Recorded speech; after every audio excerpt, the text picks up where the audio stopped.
Am I stoned or is that Joe Rogan? What in the hell is happening here? I'll tell you what's happening. He took a Delta 8 gummy from a gas station. All right, guys, all joking aside, that video clip was of a man who did consume a Delta 8 gummy from a gas station, and he wound up having a really bad reaction. But that's not what today's video is going to be about. I've been making content on a long time surrounding THC and marijuana addiction.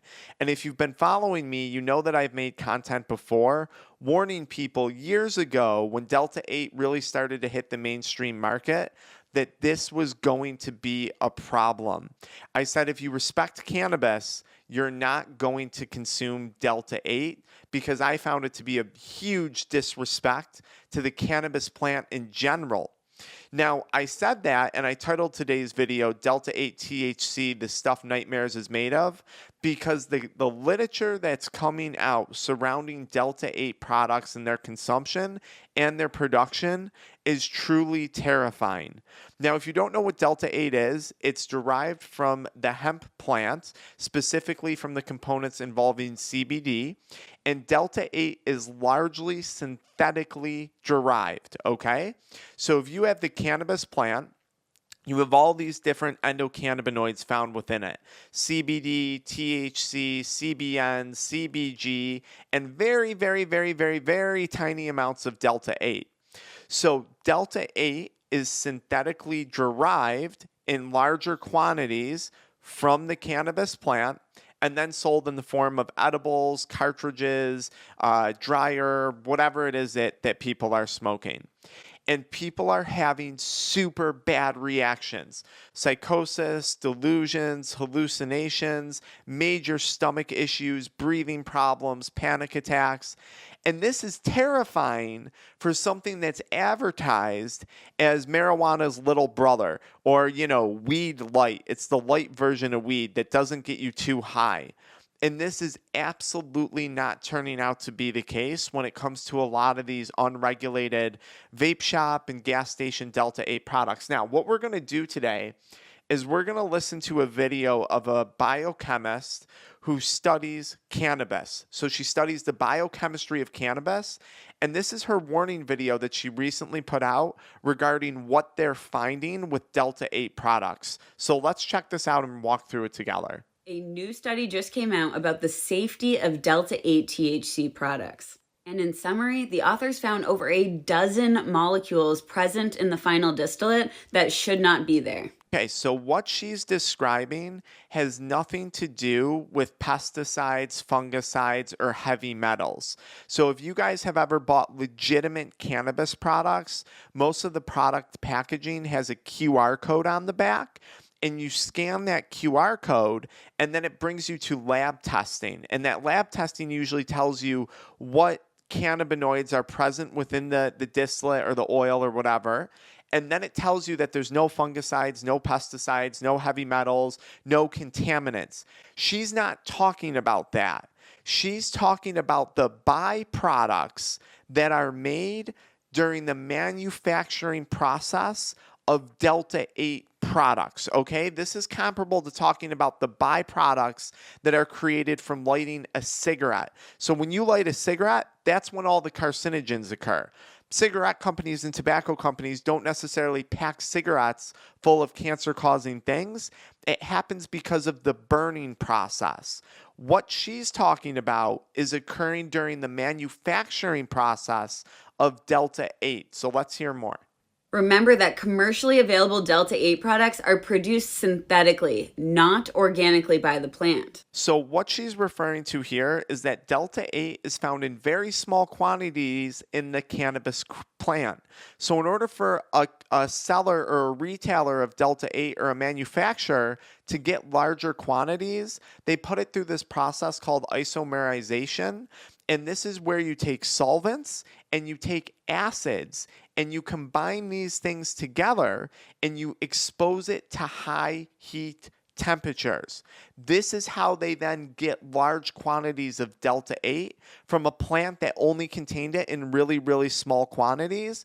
and this is why it's considered synthetic. This is what she's referring to here. Now, if we're looking at something like CBD, something that I am a fan of, people ask me that all the time on the channel. Just because I help people quit cannabis doesn't mean I'm anti-cannabis. Huge fan of CBD when you get a quality product.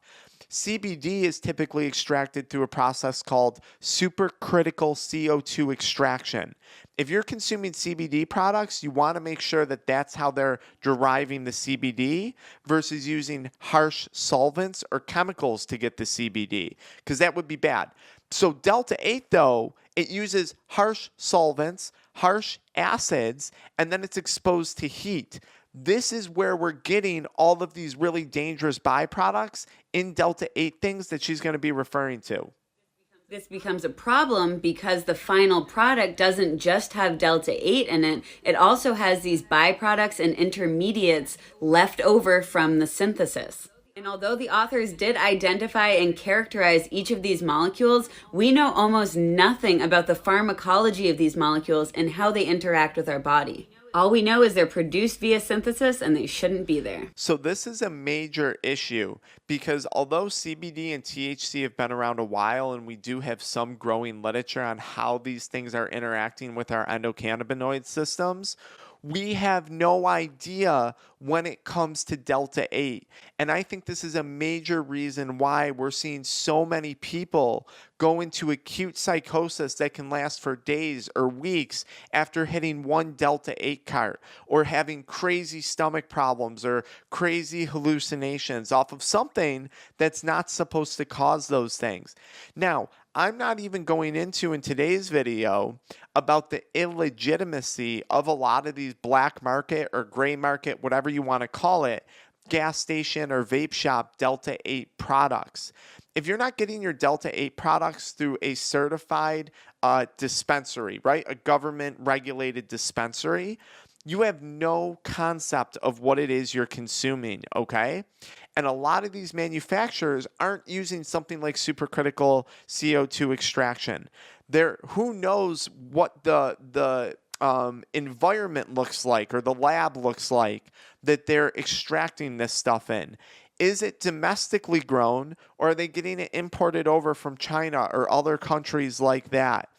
Is the testing, if it even links to a QR code, if your product has that and it has lab testing, did you check the batch numbers? Do those match? Is the facility that did the testing iOS certified or ISO certified to make sure that the lab is a legitimate lab? Because what we're seeing in the high schools that we work in helping kids quit drugs, we're seeing tons of Delta 8 products with QR codes, but they're not linked to real labs, or that it's not actually the QR code for the product that we're being shown in the high school. So they're going to unbelievable lengths right now, and they can, because of the lack of regulation on this stuff and understanding, to trick the consumer into selling them a really, really crap product. And this is super bad for maybe someone who thinks that they're consuming Delta 8 as a form of harm reduction to THC, and they're like, oh, I'm not going to get as high, because that's just not the case. Let's listen to what this nurse practitioner out of New York City has to say in regard to what they're seeing with Delta 8 products. As a nurse practitioner, I really need to talk about these Delta 8 THC gummies from a harm reduction standpoint. Delta 8 is a compound found in cannabis in a really, really, really small amount. And the only way that they can concentrate it into actually a big amount in these gummies is by using synthetic materials and chemicals and basically whatever they want. There is where he's talking about the manufacturing process of Delta 8, how they extract it from cannabis. And that's that isomerization process that I was talking about, where it's exposed to high heat, which then produces all these bad byproducts that chemist was referring to earlier. So these are not regulated by anyone. In the emergency room, we have seen people take these gummies and come in with SVT, which is an extremely rapid abnormal heart rate. We've seen people passing out, extreme paranoia, extreme nausea, and it's just not normal with regular THC use. So you do actually see that stuff with regular THC use as well. Most people just aren't as familiar with it, but I'll agree with this. You're seeing it a lot more frequently with Delta 8. Now, is that because of the widespread availability of Delta 8? Or because we're having major problems with Delta 8? You can be the judge on that one. Now, look, I was addicted to THC cartridges. I was addicted to both legitimate dispensary ones and black market ones. I was smoking dank vape carts back in the day when those first flooded the markets.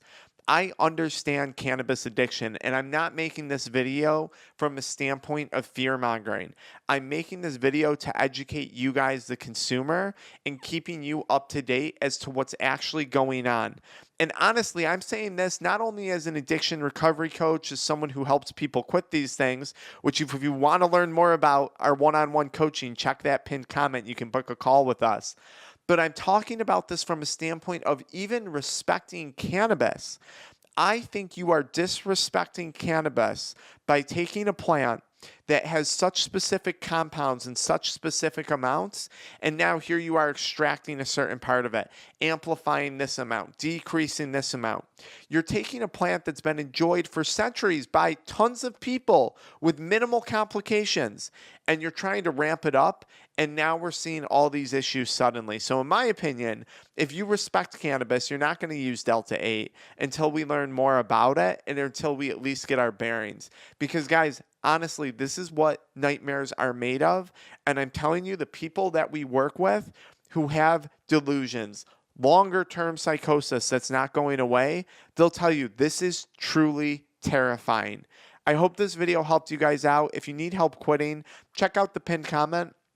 I have an 80-page workbook on quitting cannabis. I have a 7-page workbook on quitting cannabis. And then I have a foundational pillars of recovery and addiction, sobriety material, and all in the pinned comment below, guys. So be sure to check all that out. Until next time.